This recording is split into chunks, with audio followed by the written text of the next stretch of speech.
Welcome everybody to today's webinar. We're going to be talking about powering multi-GPU simulations on NVIDIA DGX Station A100. My name is Peter Blazer. I'm VP Operations here at CPFD Software, and I will be your host. And we have guest speakers joining us today from both NVIDIA and Mark III Systems. I'll introduce them in a moment. Let me say up front, this webinar is being recorded and it'll be available for playback soon along with all our webinars. You can find this one soon and all our past webinars at cpfd-software.com/resources/webinar. And I don't actually expect anybody to remember that. So if you go to our website under the resources tab, look for the webinars presentations, you'll find it there, and we will email everybody as soon as this is up and live. Feel free to share this with your colleagues and friends. We want this to be interactive, so please ask questions and don't wait till the end. We did leave a considerable amount of time for Q&A at the end of this webinar, but as the webinar is going on, if you have any questions, take a look for that questions panel and start typing your question in there where it says enter a question for staff. If you're thinking of it, probably somebody else is as well and might be more shy. So please ask the questions as we go so this can be as interactive as possible. Before we go much further, let me briefly introduce us. I know a lot of you are our clients and partners around the world interested in how to run on the latest and greatest hardware technology. But some of you are new to us, so let me introduce us. Here at CPFD Software, we are advancing multi-phase simulation and technology. Primarily that applies to fluid particle systems like fluidized bed reactors. And our expertise in this area is captured in a software product called Barracuda Virtual Reactor. Virtual Reactor models the 3D transient hydrodynamics, the heat balance, and multi-phase chemical reactions in industrial units. That's in a variety of energy and energy-intensive industries like refining, petrochemicals, power generation, materials like cement, and a lot of new exciting sustainability applications. The decarbonization, advanced recycling, hydrogen production space. Typically, it is used to improve reliability and performance through simulation. This is determining the root cause of what's happening inside industrial units where you have limited data. It's often these things operate 24/7 for years on end. What's really happening? And then once the root cause is determined, reducing the risk of changes through virtual testing on the computer. And invariably, our clients identify additional optimization opportunities in the process. And for those of you that are developing and commercializing new technology, Barracuda Virtual Reactor is used to broaden the R&D and then quickly take the best ideas and rapidly commercialize, scale up, protect IP, communicate with stakeholders for bringing new technology to market. This is award-winning software technology. Last year we were honored to win Best Software Technology from the Hybrid Carbon Processing Awards. And that's not all. We are a finalist tomorrow, guys, tomorrow at the 2021 Hydrocarbon Processing Awards, now in the sustainability category. And we've been highly commended 3 times in the last 2 years at the iChemE Global Awards, work done with various clients like TRI and Viva Energy Australia has been recognized. And this award-winning software technology is kind of complicated in the sense that we're modeling trillions or more of particles moving around in large industrial units and tracking chemical reactions on top of that. And so we parallelized in what at the time was a fairly non-traditional route. We parallelized on the GPU, not on the CPU per se. And if you don't know what that is, hang on. Ray Gomez is going to tell you all about it in just a moment. And this year, we added multi-GPU capabilities to Virtual Reactor. That came out this summer. The plot shows how on 1 and 2 GPUs, a simple case has been accelerated using technology, GPU technology, over the past few years, and using actually our software here. So lots of benefits from hardware. And one thing we realized is that a lot of our clients just don't have the multi-GPU hardware available to run on. And so the goal of this webinar is really to make this high-end multi-GPU hardware technology accessible to the global Barracuda Virtual Reactor user community. So we'll tell you all about that shortly. And I get to not present really on this one. We have two guest speakers. The first is going to be Ronaldo Gomez from NVIDIA. Ray is a GPU computing specialist for machine learning, deep learning, and high-performance computing in the energy sector. Prior to joining NVIDIA, he worked at Western Gecko and IBM. He's got a Bachelor of Science degree in nuclear physics from the University of Texas at Austin. And so he's going to start, and then we're going to have Andy Lin from Mark III Systems join us. Andy currently serves as VP Strategy and Innovation at Mark III Systems. That's an NVIDIA elite partner with a unique team and strong focus in oil and gas, petrochemicals, and energy. Andy has served a key role in building out Mark III's unique full-stack team of system architects, DevOps, machine learning ops, engineers, developers, data scientists, and they're all working together to support enterprises and partners with their accelerated computing, artificial intelligence, machine learning, high-performance computing, simulations, and visualization initiatives. So with that, I'm going to turn this over and give control to Ray Gomez. And bear with me while I click the right button. And I'm pretty sure the control is over with Ray. Ray, are you here? I am here. Thank you so much, Peter. So as he said, today on this conversation, I'm going to discuss with you GPU computing and then discuss some of the solutions that NVIDIA has that will enable you to run the latest version of Barracuda Virtual Reactor on multiple GPUs. But before I get started, I think it's just so important to help people understand what is a GPU, what is parallel processing, and most importantly, how does it differ from the CPU? So I could sit here and I could try to explain to you how a CPU processes data serially and how a GPU processes data in parallel, but I'll never do as good a job as the Mythbusters guys did when they came to our GTC conference a few years ago. So I'm going to turn it over to Mythbusters and let them visually explain the difference between a CPU and a GPU. Now, unfortunately, the sound's not going to come through, so I'm just going to dub over it. And also, Peter, it looks like you might have taken control. There, I have it again.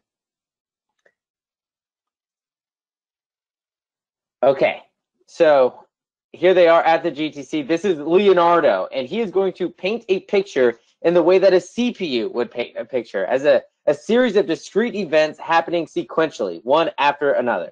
So this is the CPU processing data serially. And it's not fast, it's not pretty, but eventually it gets the job done. And then this is the GPU. It is going to paint a picture in the way that a GPU would paint a picture, which is in parallel. Boom. Let's watch it get it slow-mo. That is how you want to process your data, all at once serially. I mean, in parallel. And yes, it's a little tongue-in-cheek, but not by much. Today's most powerful CPUs, they have anywhere from 24 to 96 cores. So you can think of that as a 96-lane highway for you to send your data through. Our latest A100 GPU has almost 8,000. So you're moving from a 96-lane highway to an 8,000-lane highway. And it not only opens up a whole new class of problems that you're able to solve, but really shrinks that time to solution down significantly. Trying to go to the next. There we go. Okay.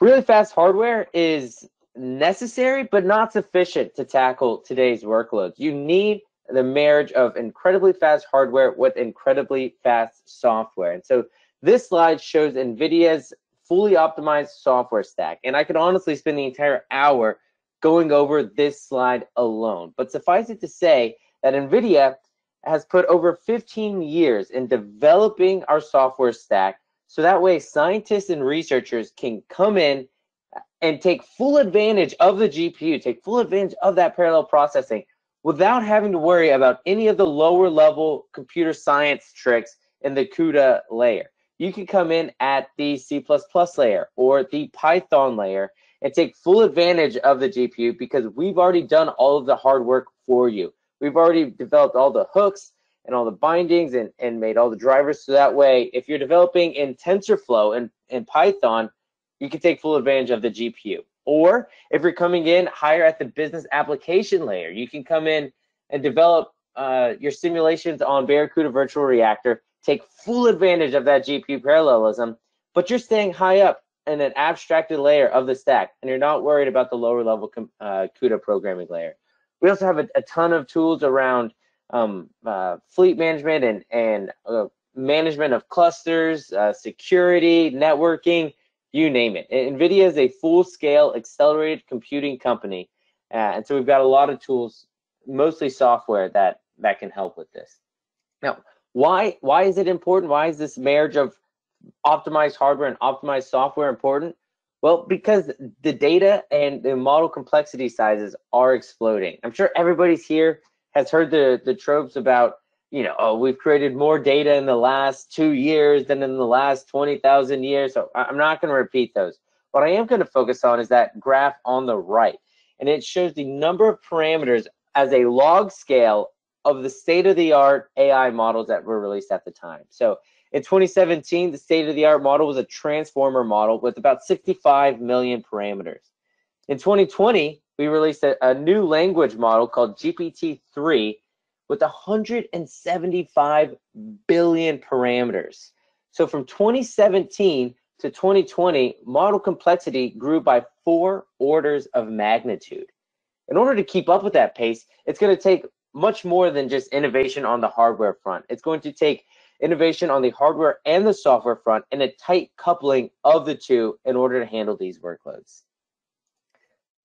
I'm going to walk you through the pace of progress at NVIDIA through the lens of training time for ResNet 50. ResNet 50 is a very popular computer vision algorithm that came out around 2014, 2015, and it's able to, a fully trained ResNet model is able to detect everyday common objects, a class of about 1,000 everyday common objects with human level accuracy.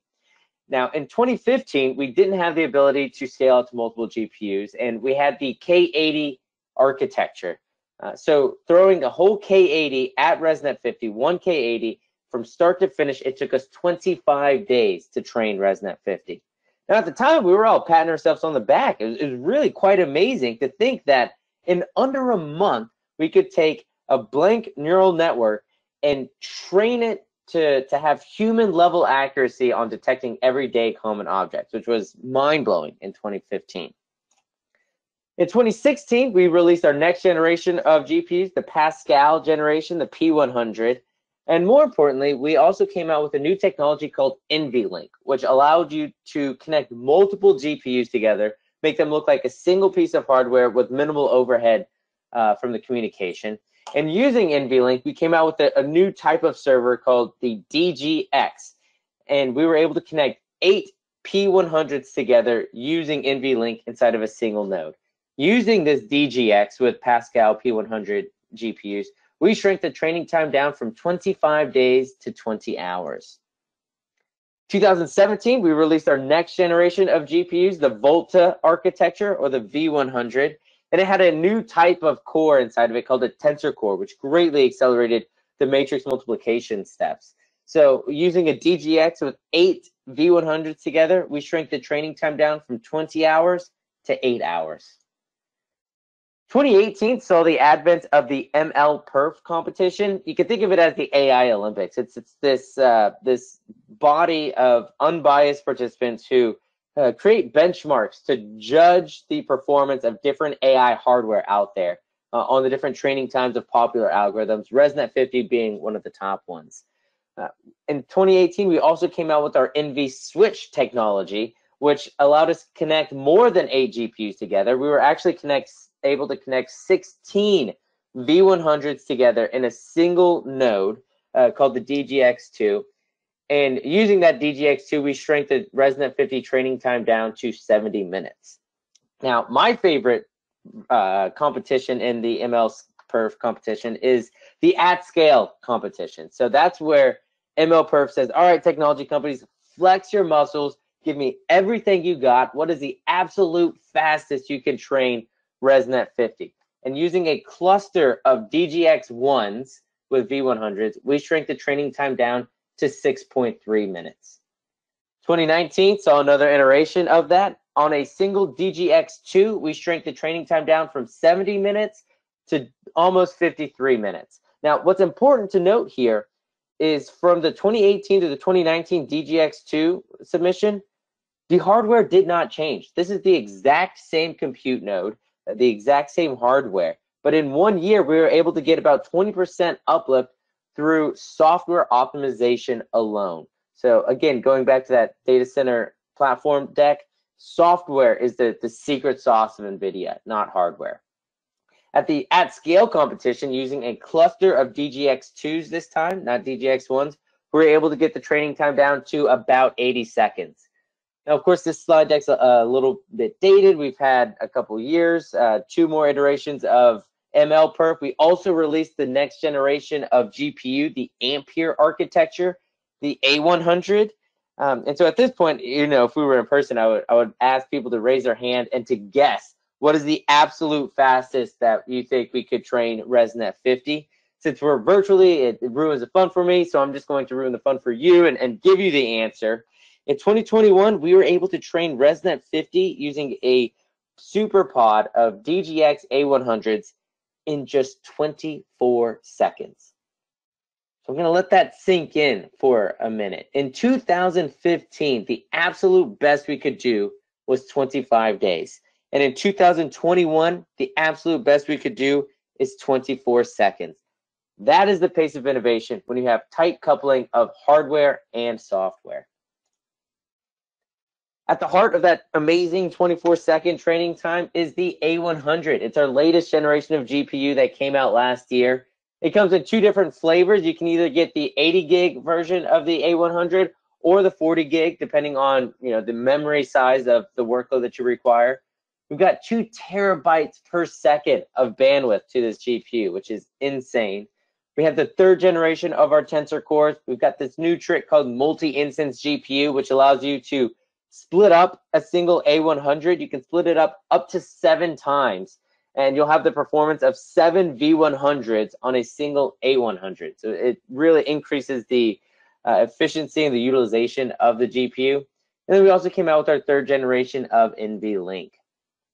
So when comparing against the last series of GPU, the Volta series, for some of the AI workloads where we're really able to get in there and optimize the software, we're seeing a 20x improvement in performance over the Volta series, which came out just a few years before. And then for the more difficult HPC simulations that require FP64, we're seeing about a 2.5x increase from the V100, just based on pure FP64 calculations. So if you look at the performance improvement over a mixed bag of common HPC applications from Amber to GROMAX to NAMD, going from the Pascal generation to the A100, we're seeing about an 11x improvement in performance. Now that's very impressive, considering a lot of the HPC community may be using architectures from the 2016 era. So an 11x improvement is the difference between having your simulation done by lunch and having your simulation done by the end of next week. Now, a lot of times when people think HPC, they think of the massive supercomputing clusters that are found in the national labs or some of the large aerospace and defense companies. But to do true HPC, you don't always need a data center. And NVIDIA looked to our customers who require data center level compute, but don't necessarily have a data center, or maybe IT is playing hardball and they don't want to put a massive GPU cluster in there. And so what we did was we came out with the DGX Station. This is the most powerful workstation on the planet. It has 4 of our A100s tightly coupled together with NVLink, which is quite amazing, because most OEM servers, if they're putting GPUs in there, they'll only put maybe 2 of our A100s in there. and they'll connect them with PCIe, so it's not even NVLink. So this one workstation with 4 A100s connected with NVLink is more powerful than the majority of OEM servers that would go in a data center. It also is liquid cooled, so it's whisper quiet. You're not going to plug this in and then be deafened by 20 different fans blowing at full speed. You won't even notice that it's under your desk. It's whisper quiet. For most HPC applications, yes, the GPU is necessary, but you also need a really fast CPU in there. CPUs are still incredibly important for a lot of these applications. So we put in there the best in breed CPU we could get. It is a 64-core AMD EPYC CPU that's connected to the GPUs through Gen 4 PCIe. It's got 512 gigs of system memory. It is just an amazing box. Not only does it look amazing, but the performance is unparalleled in the workstation environment. The best part of the DGX Station is that it plugs in under your desk. It plugs into the standard 120-volt wall outlet. It draws about 1,200 watts, which is less than most microwaves out there. So if you can plug a microwave in under your desk, you can plug in a DGX Station and get data center level compute in a form factor that sits under your desk.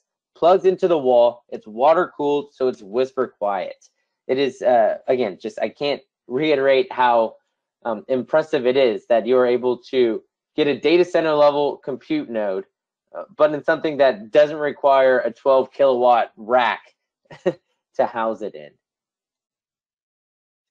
Because of this, we've seen massive success with the DGX Station. We're in 10 out of the top 10 aerospace and defense companies, 6 out of the top 10 US government institutions, 6 out of the top 10 global car manufacturers, because a lot of them are looking at some self-driving AI workloads, and then 7 out of the top 10 US hospitals. You can see kind of a logo soup at the bottom of the different companies that have seen the DGX Station and adopted it internally for their own teams. So the reason we're all here, what does the performance of Barracuda Virtual Reactor look like on a DGX Station A100? And we've kind of broken it up in the left and right between some smaller scale simulations and some larger scale simulations. And then you see the comparison of a CPU only run and then scaling out across 1, 2, 3, and up to 4 GPUs in a DGX Station. Now, I want to draw your attention to the smaller simulations on the left because it could be a little puzzling at first, where you look at it and you see, wait a second, sometimes the performance on just 1 or 2 GPUs is faster than the performance on 4 GPUs.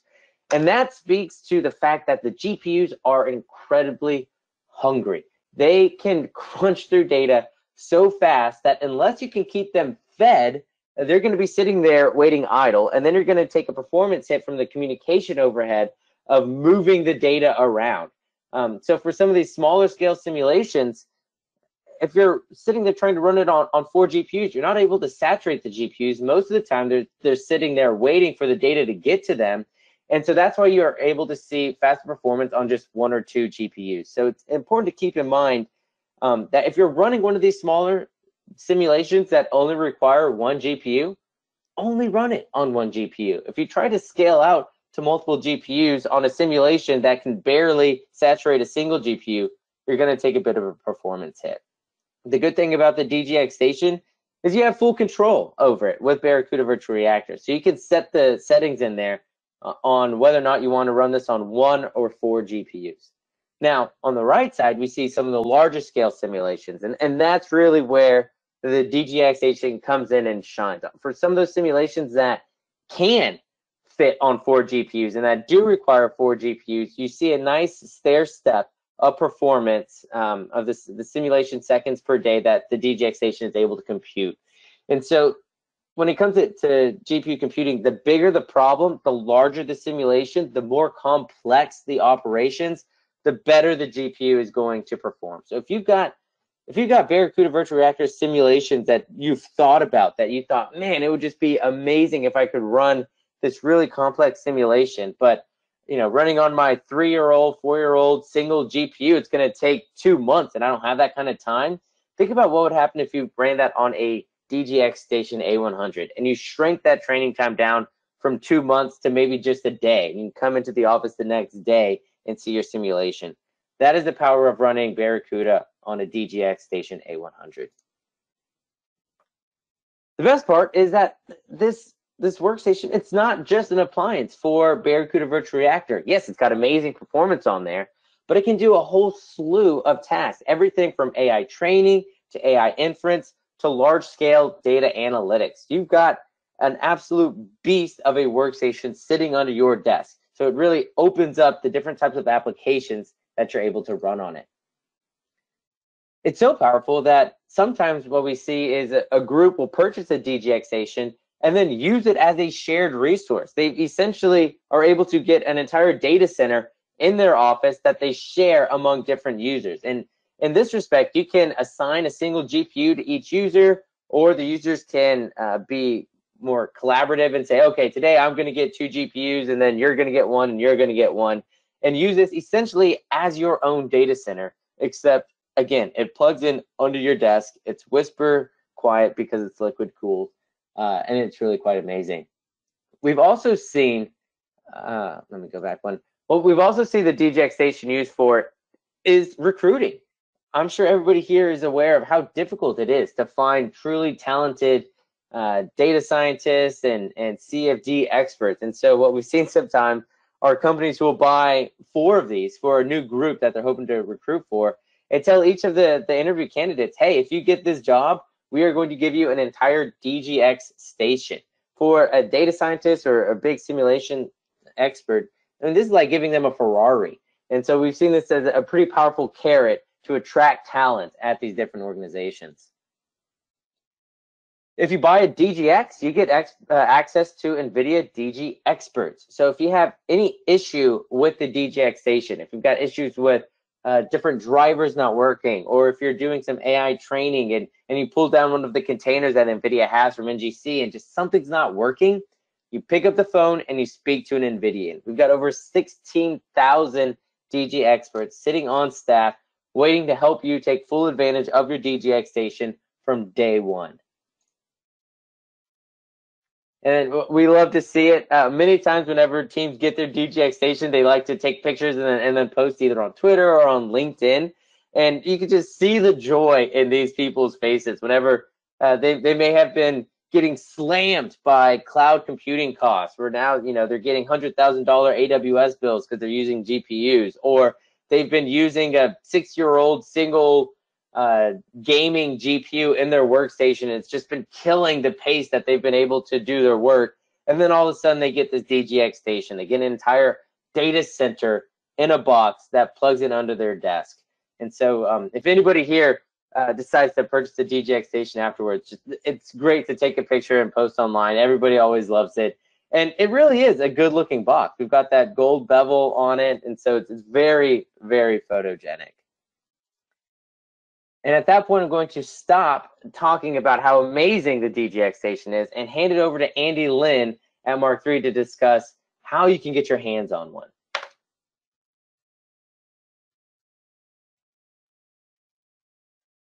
Absolutely. Thank you, Ray.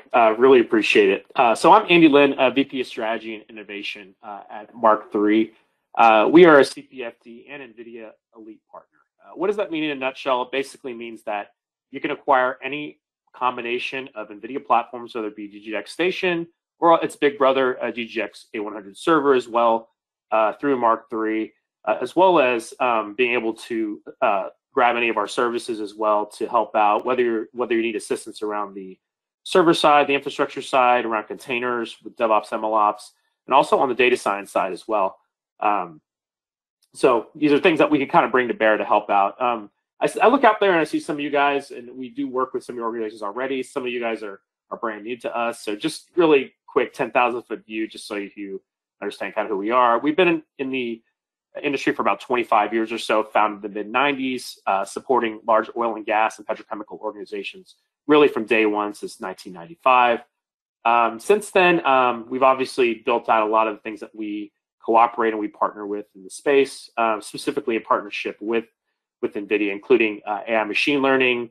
Obviously, simulation is front and center with CPFD and visualization. But a lot of things that organizations are working on now these days around AI machine learning, HPC, these are all areas that we have a pretty strong core expertise in, as well as offering different platforms out there as well. We have a large lab in Houston, Texas, which is about 10 minutes away from the CPFD corporate headquarters, where we have all the technologies that we talk about. We also have a large integration center, which is optional to use. Some of our clients use it, some don't. But it's just the idea that we can really integrate anything that's needed all together and ship it anywhere. Sometimes this is useful, especially if you have a lot of different end users or a lot of different sites, or you want to have something ready to go in sort of a custom manner.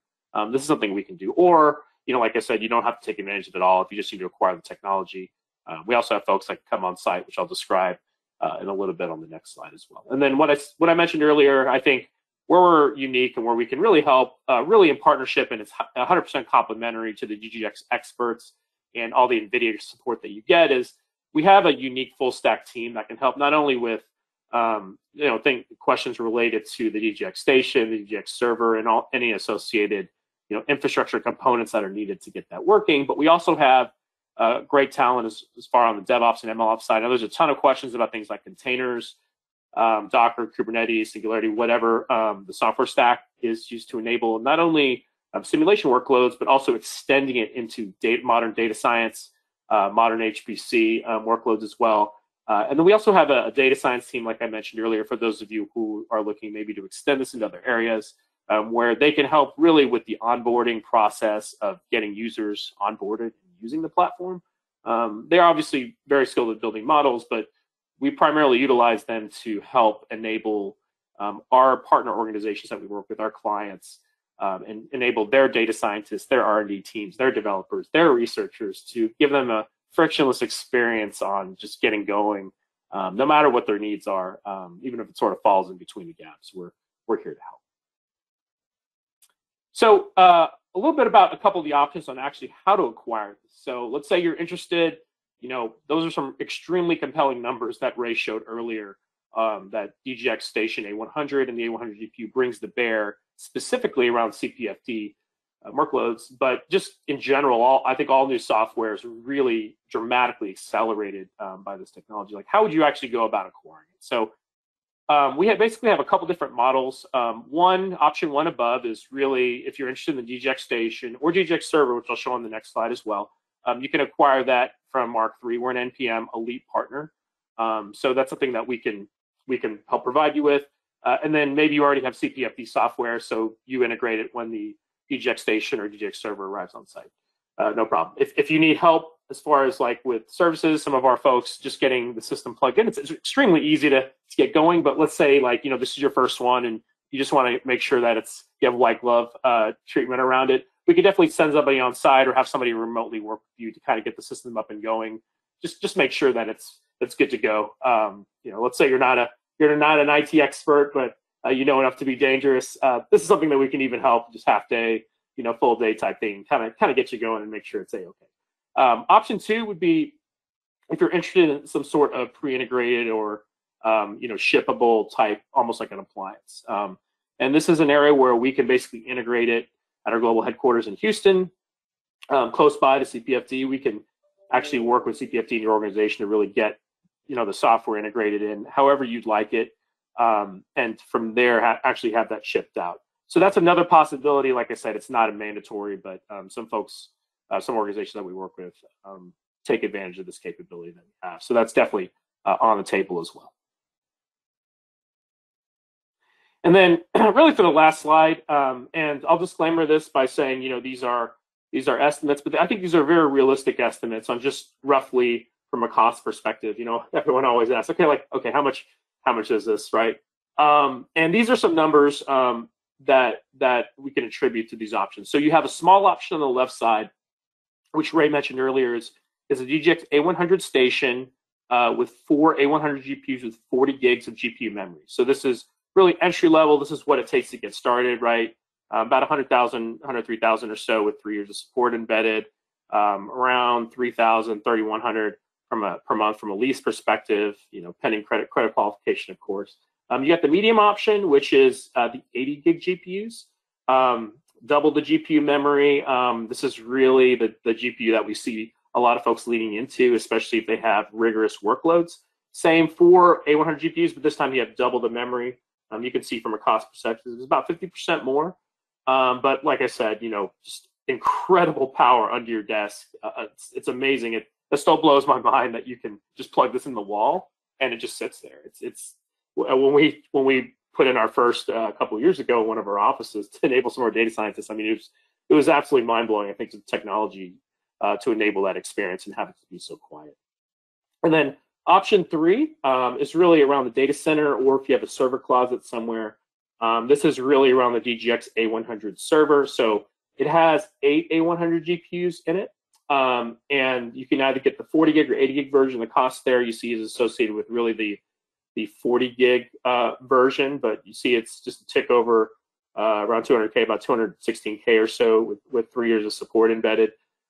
We do offer really the gambit of complementary options as well if you need to look at networking options, storage options, tooling on top, whether you're talking about, wanting to run container orchestration or anything else, we offer all that as well as, the expertise around that as well. But really, that's really the base level that you see right there. And if your company would like you to run in a data center, which many do for a lot of different reasons, this is 100% what we recommend. And like I said, we have different services and just, sort of what I call co-pilot guidance that we can provide for you guys, just depending on what's needed. A lot of our clients that we've worked for 20 years, just being in the ecosystem for so long. So, we're there for you the entire life cycle of the system and really beyond,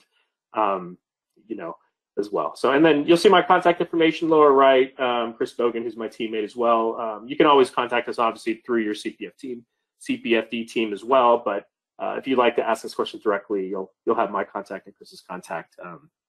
He's one of our client leaders, team leaders on our team at the bottom right-hand screen. So with that, I wanted to see if I can hand it over to Peter. Peter will take you to wrap up next steps and then also open it up for Q&A. Peter, it's all yours. Thank you, Andy. Man, I appreciate that, Ray and Andy. As I was listening to that, I'm really excited about this partnership with both NVIDIA and Mark III systems. Barracuda Virtual Reactor users are going to automatically benefit from all those fancy words Ray was saying. when we're talking about hardware improvements and all the software behind it, this is all buried behind the improvements that clients will automatically see using Barracuda Virtual Reactor on the modern technology, and we've seen that already. So really, our development team is augmented by everything happening behind the scenes. And so, and I'm really excited that both NVIDIA and Mark III systems have the support teams behind you to get you up and running quickly and to support you as you go. So, Ray and Andy, thanks so much for that. Catch your breath. We're going to get to questions in just a minute. I see a bunch of you have put them in already. If you have other questions in your mind, start getting those in. I'll take about just a few minutes here and wrap up, and then we'll get right to your questions. For those of you that are new to Barracuda Virtual Reactor, one quick slide on getting started. Most of you get started with software licensing, where you take the software in-house, use it yourself on your own on-premise hardware or seamlessly on the cloud. The licenses by default are cloud served, so you can transition between running your own systems. Mid-year upgrades to new hardware is perfectly fine, like a DGX Station. And for burst unlimited overflow capacity, running on the cloud is all seamless with Barracuda Virtual Reactor software licensing. We also perform services, simulation and engineering services for clients that may have a one-off issue or just getting started. We have training, and that can look a variety of different ways. It could be everything from software training to some of our technology transfer programs like the Quick Start program, where we combine our services and run the first models for you, and then transition that over with the training and the licenses, training on your own models to continue that in-house. And we work in a variety of other ways with R&D partnerships with industry, with government, with academia. Any questions about that, please just contact us and we can talk through the right way to get started. A few upcoming events. Tomorrow, October 28th, is the Hydrocarbon Processing 2021 Awards ceremony. That's a virtual online ceremony, free to join. We are up in the sustainability category as a finalist. So go Barracuda Virtual Reactor. Feel free to join that and cheer for us. If you want to try the software yourself, our next new user training is next week.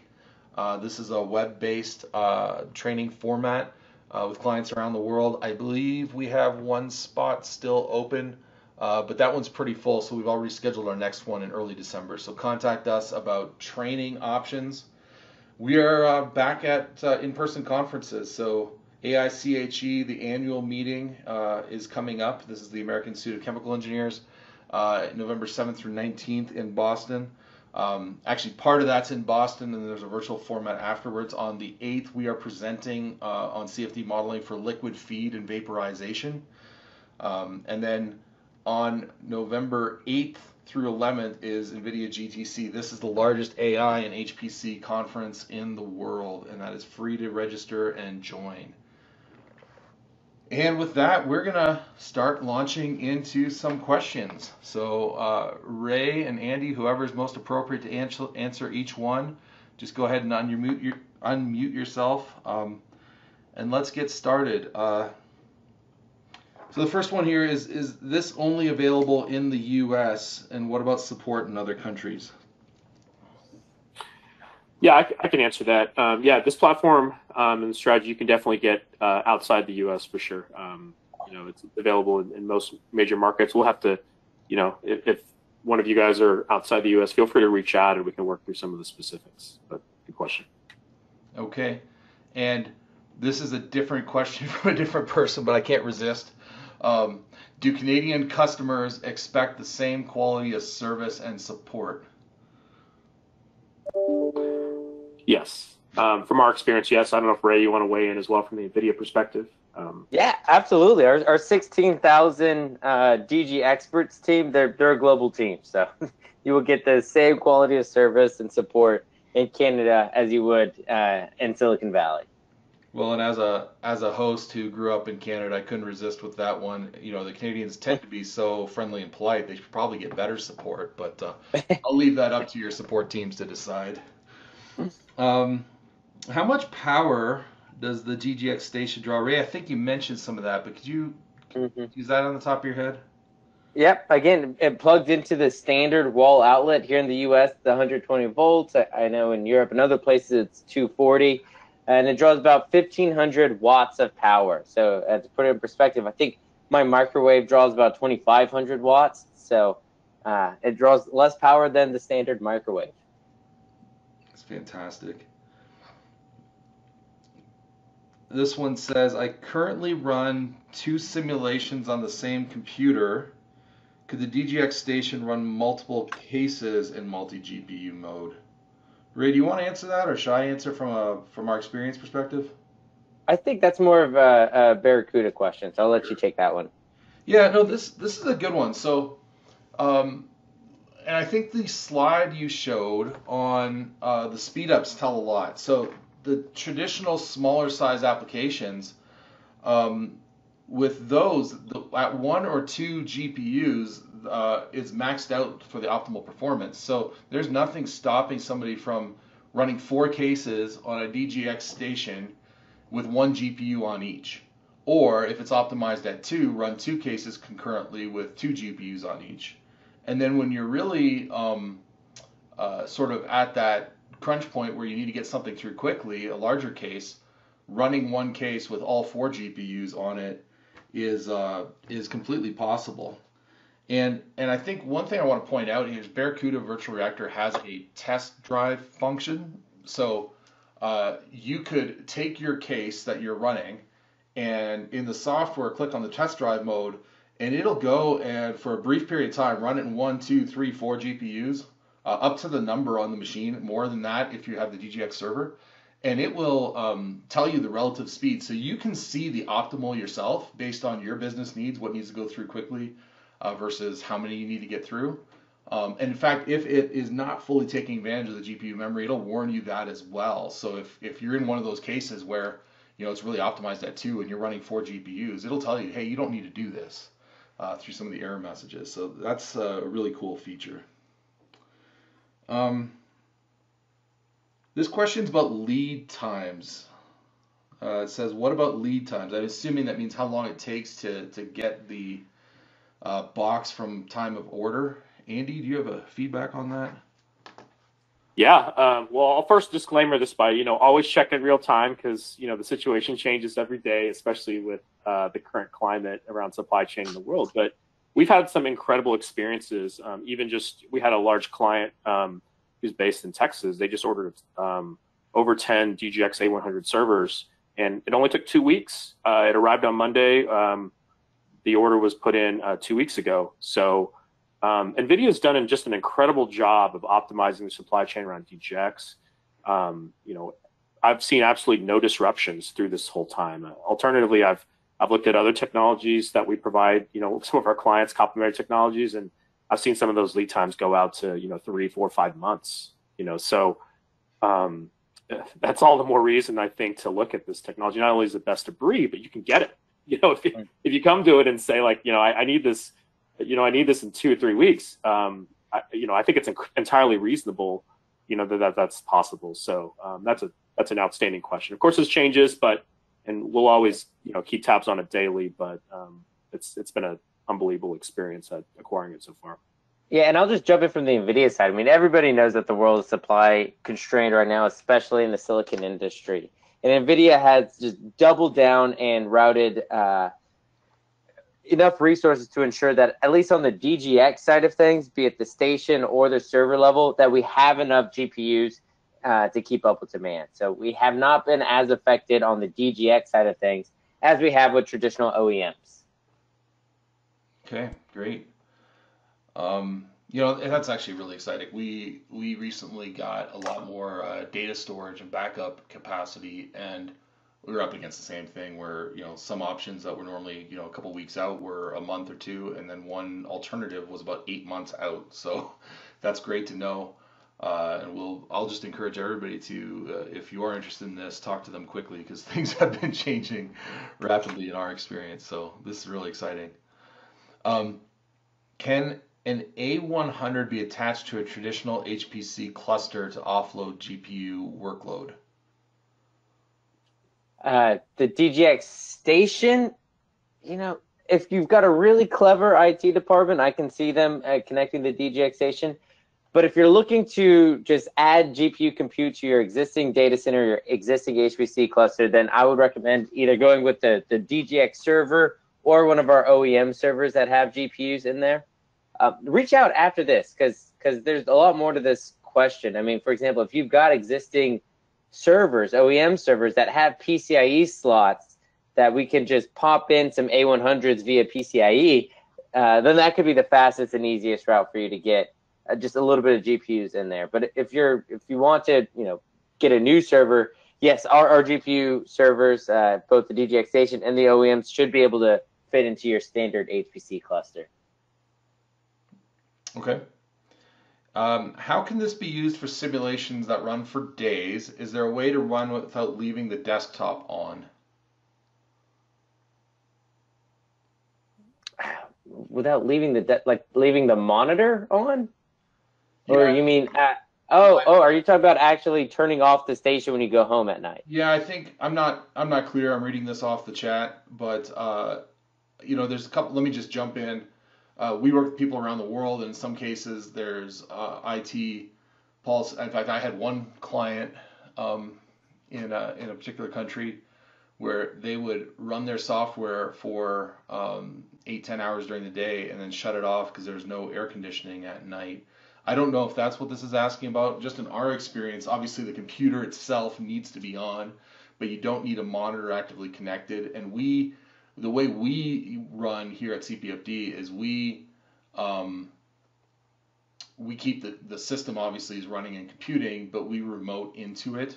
So whether we're in the office, working from home in that situation, and some of ours we put in the data center, we have remote access and we can help you with that. And I see, yes, thank you. I see in the chat window, the question was actually the monitor. So the monitor, yes, can be turned off and just have the computer running. Thanks for the clarification on that. Okay. How to install and use Barracuda. So I think this is from an academic client. So there's a couple different ways to get started. And let me speak in generally. We do offer licensing options around the world. The easiest way to get started is often through training and a trial. But if I'm correct, and the person who asked this is an academic client, we do have a variety of academic programs to get people started quickly. Depending on your needs, we can reach out with the different options for commercial licensing, academic research licensing, and even academic starter programs that we're launching. So follow up with me on that. I have your name, and I will follow up with you. Do you have experience installing?